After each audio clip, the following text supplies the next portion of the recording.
এপিসোডের শুরুতে দেখানো হংসুর বাবা স্ক্যান করে নিয়েছিলেন। পরের দিন চুয়ান চুষিয়াকে তার মার সাথে দেখা করতে নিয়ে এসেছিল। সে তার মার কাছে এসে বলে, মা তুমি ঠিক আছো তো? তারা তোমার কোনো ক্ষতি করেনি তো? চুয়ান বলে, এখনও পর্যন্ত কিছু করিনি, কিন্তু তুমি আমাদের কথায় রাজি না হলে হয়তো করতে পারি। চুষিয়া বলে, আমি সব সম্পত্তি তোমার নামে করে দিলে আমাদেরকে ছেড়ে দেবে তো? আমি সত্যিই বলছি, আমি আমার মাকে নিয়ে শহর ছেড়েই চলে যাব। চুয়ান বলে, না, তোমাকে মুফেংকে বিয়ে করে আমার বউ হতে হবে। চুষিয়া তো এটা শুনে শকড হয়ে যায় যে মুফেং কি তোমার ছেলে? তুমি কি সেক্রেটারিকে ভালোবাসো না? সে বলে, তাকে তো আমি শুধু ব্যবহার করেছিলাম। এদিকে দেখানো হয় দাদুকে তারা একটা রুমে বন্দি করে রেখেছিল। চাকররাও ওনার সাথে ভালো ব্যবহার করছিল না। তখন মুফেং এসে বলে, আমাদেরকে কন্ট্রোল করা মানুষটা এখন নিজেই অন্যর কন্ট্রোলে আছে। আমি এখানে এটা বলতে এসেছি যে কাল আমি চুষিয়াকে বিয়ে করছি। দাদু এসব জেনেও কিছু করার অবস্থায় ছিলেন না, তাই সে শুধু চুষিয়ার জন্য মন কষ্ট করছিলেন। মুফেং সেখান থেকে এসে একটা বারে বসে ড্রিঙ্ক করছিল। তখন ইয়নসু এসে তার কলার টেনে ধরে জিজ্ঞেস করে যে চুষিয়া কোথায়। সে অনেক রেগেছিল। মুফেং হেসে বলে, ধৈর্য রাখো, এত অস্থির কেন হচ্ছ? কাল আমি চুষিয়াকে বিয়ে করে সব দিনের জন্য নিজের করে নেব। একটা কথা মনে রাখবে, তুমি এখানে যা করবে সেসবের কষ্ট চুষিয়াই পাবে, তাই ভেবেচিন্তে কাজ করবে। ইয়নসু রেগে বলে, আমি তোমাকে চুষিয়ার আশেপাশেও থাকতে দেবো না। মোফেং ইয়নসুকে চেয়ারে বসিয়ে বলে, যদি তুমি চাও যে আমি তার কোনো ক্ষতি না করি তবে আমাকে এখান থেকে ভালো তো যেতে দাও। ইয়নসু হেসে বলে, কিন্তু তুমি এত ভয় পাচ্ছ কেন? তোমার পিছনে তো অনেক নামি দামি লোক আছে। মোফেং আর কিছু না বলে সেখান থেকে চলে যায়। ইয়নসুকে দেখে মনে হচ্ছিল যে সে কিছু না কিছু প্ল্যানিং করছে তাদের বিরুদ্ধে। সে ওয়েটারকে ড্রিঙ্ক দিতে বললে জানা যায় যে ইয়ন্তুন তো এখানে ওয়েটার সেজে মোফেংয়ের উপর নজর রাখছিল। ইয়নসু তাকে চুষিয়ার মা আর মোফেংয়ের বাবার ব্যাপার খোঁজ করতে বলে, আর বলে, চুয়ানের বিরুদ্ধে আমরা সব প্রমাণ সংগ্রহ করে নিয়েছি, এবার শুধু ওয়াং পরিবারের ব্যাপারে জানার আছে। পরের দিন সকালে ইয়নসু খুব ভালোভাবে রেডি হয়ে নিজে প্ল্যানের হিসাবে কাজ করতে বেরিয়ে পড়ে। তখন স্টোরিতে একটা নতুন টুইস্ট আসে, আর দেখা যায় যে চুষিয়ার মা যে কি পাগল হওয়ার নাটক করছিল, আসলে কিন্তু সে তো পুরো ভালো ছিল। সে ক্লায়েন্টদেরকে নিজের জায়গায় ঘুরিয়ে ঘুরিয়ে দেখাতে ছিল। ইয়নসুর তো তার উপরে সন্দেহ অনেক আগের থেকেই হয়ে গেছিল, তাই সে তার এক ছবি তুলে নিজের কাছে রেখে নেয় প্রুফের হিসাবে। এদিকে চুয়ান আর মোফেং আর তার বাবা বসে সেলিব্রেট করছিল সব কিছু পেয়ে যাওয়ার কারণে।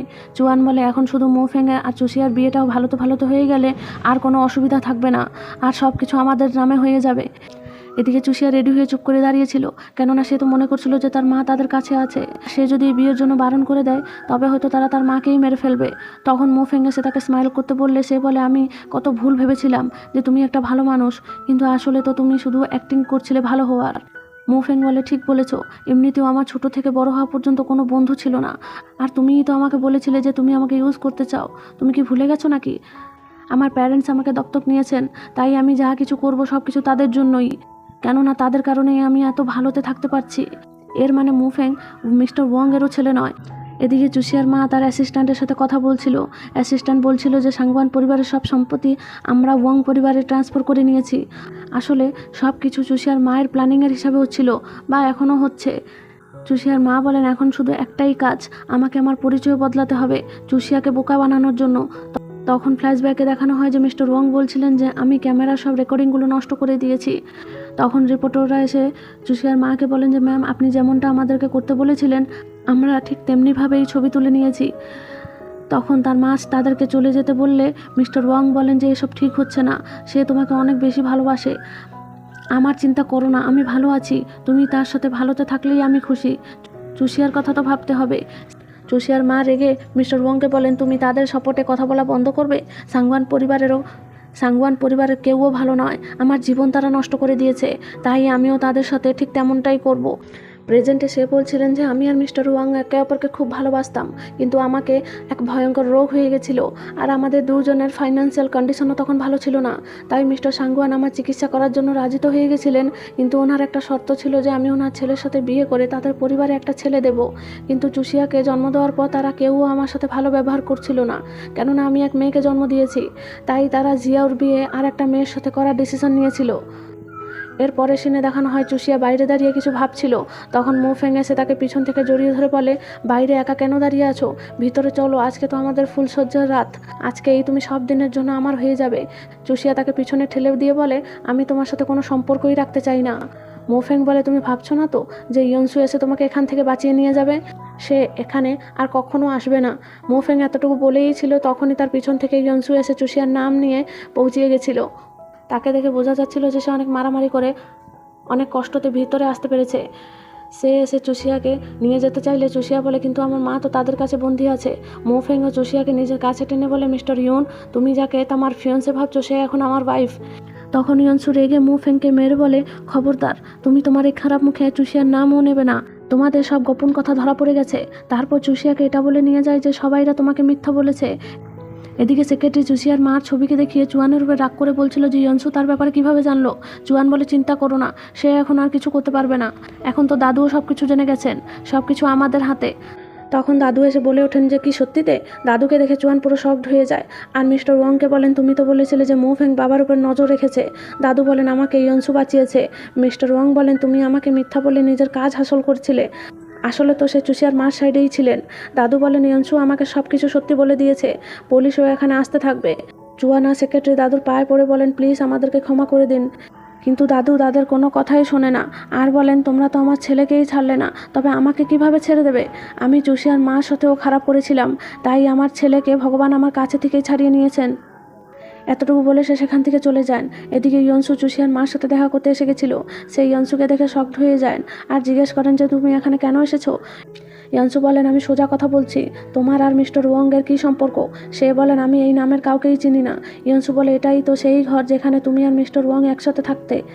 সাংগুয়ান পরিবারে তোমার বিয়ে হওয়ার পর তুমি সব সময় মিস্টার ওয়াংকে তাদের সামনে ভালো মানুষ করে রেখেছিলে। এসব তো আমি গেস করে বলছি, কিন্তু এটাই সত্যি। সে বলে, আমি সেই নামের কাউকে চিনি না, বললামই তো। আর আমি পাগল হওয়া নাটক এই জন্য করেছিলাম কেননা তারা আমাকে মেরে ফেলতে চেয়েছিল। আর যদি তারা জানতো যে আমি ভালো আছি তবে তারা কখনো আমাকে বেঁচে থাকতে দিত না। সে ইয়নসুকে এসব বলে বোকা বানানোর চেষ্টা তো করছিল, কিন্তু ইয়নসু একটা রেকর্ডার দেখিয়ে বলে, তবে চুয়ানকে কন্ট্রোল করা মানুষটা কে ছিল? সে কিন্তু সত্যিটা মানতেই চাইছিল না। সে বলেন, তোমার যদি আর কিছু কথা না বলতে থাকে তবে তুমি এখান থেকে চলে যাও। তখন ইয়নসু বলে, আমি যা কিছু বললাম সে সবই সত্যি। জিয়াওকে ফসানো মানুষটা তুমিই ছিলে, তাই না? এটা শুনে সে রেগে ইয়নসুকে এখান থেকে চলে যেতে বলে দেন। তখনই চুষিয়া ভিতরে চলে আসে আর তাদের সব কথাও সে শুনে ফেলেছিল। চুষিয়া তার মাকে জিজ্ঞেস করে যে মা, এসব তুমি কেন করেছিলে?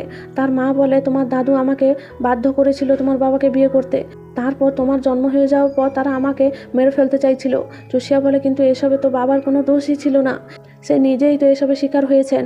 বাবা কিন্তু তোমার জন্য কিছু রেখে গেছেন। ইয়নসু রেকর্ডারটা অন করলে ফ্ল্যাশব্যাকে দেখানো হয় যে জিয়াও বলছিল, আমি তোমাকে আর চুষিয়াকে অনেক ভালোবাসি।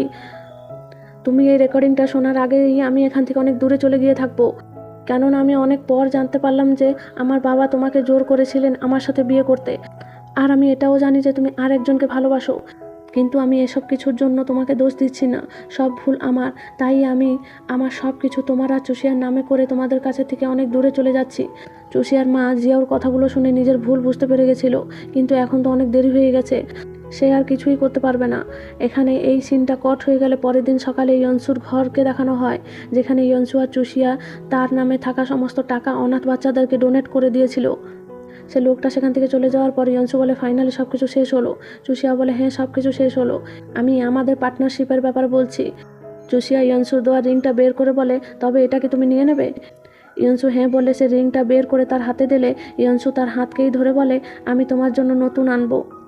চুষিয়া এটা শুনে স্মাইল করে। পরে সিনে দেখানো হয় ইয়নসু তার জন্য একটা রিং এনেছিল আর তাকে বলছিল যে, হে কিড, আমাকে বিয়ে করবে? চুষিয়া তাদের পুরনো কথাগুলো ভেবে হাসতে লাগে আর তাকে স্মাইল করে বলে, হ্যাঁ। আর এখানে এই ড্রামাটার হ্যাপি এন্ডিং হয়ে যায়। ড্রামাটা তোমাদের কাছে কেমন লেগেছে কমেন্ট করে অবশ্যই জানাও। ভালো লাগলে প্লিজ একটা লাইক করে দিও।